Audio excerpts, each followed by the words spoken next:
தம் பிரியாணி வந்து எப்படி செய்யலான்னு பார்க்கலாம். இதுக்கு வந்து ஒரு பொருள் வந்து அரைச்சி சேர்க்க போகிறோம். அது வந்து போக போக வீடியோவில் வந்து எப்படி செய்யலான்னு பார்க்கலாம்.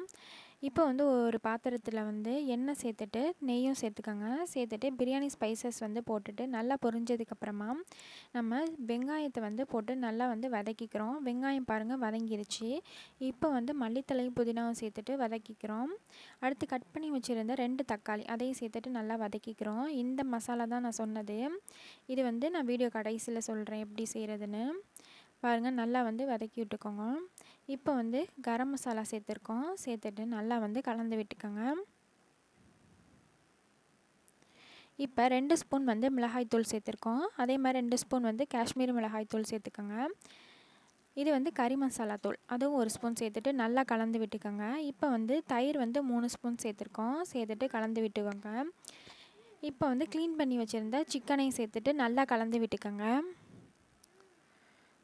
நல்லா சுருள சுருள வந்து கலந்து விட்டுக்கோங்க. இப்போ தேவையான அளவு வந்து உப்பு சேர்த்துருக்கோம். கொஞ்சம் கொதித்து வந்ததுக்கப்புறம் வந்து நான் 1 கப் அரிசிக்கு 2 கப் வந்து தண்ணி சேர்த்துருக்கேன். இப்போ ஒரு லெமனையும் நம்ம பிழிஞ்சு விட்டுறோம். இப்போ தண்ணி வந்து நல்லா கொதி வந்துருச்சு. இப்போ ஊற வச்சுருந்த அரிசியை சேர்த்துக்கிறோம்.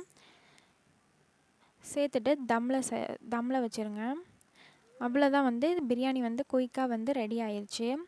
நான் வந்து என்ன மசாலா சொன்னேன்னா, இஞ்சி பூண்டு பேஸ்ட்டோடு வந்து பாதி வெங்காயம், பாதி தக்காளி, புதினா, மல்லித்தலை, 2 துண்டு பட்டை, 2 துண்டு ஏலக்காய், பிரியாணி இலை 1 எல்லாத்தையும் சேர்த்து நல்லா அரைச்சிட்டு கொஞ்சோண்டு சாஜீரா வந்து கடைகளில் கேட்டிங்கன்னா கிடைக்கும். அதையும் வந்து வறுத்துட்டு ட்ரை ரோஸ்ட் பண்ணி இதோடு சேர்த்துட்டு போட்டிங்கன்னா வந்து நல்லா டேஸ்ட்டாக இருக்கும். அவ்வளோதான் வந்து சிக்கன் பிரியாணி வந்து ரெடி ஆயிடுச்சு. பிடிச்சிருந்துச்சுன்னா லைக் பண்ணுங்கள்.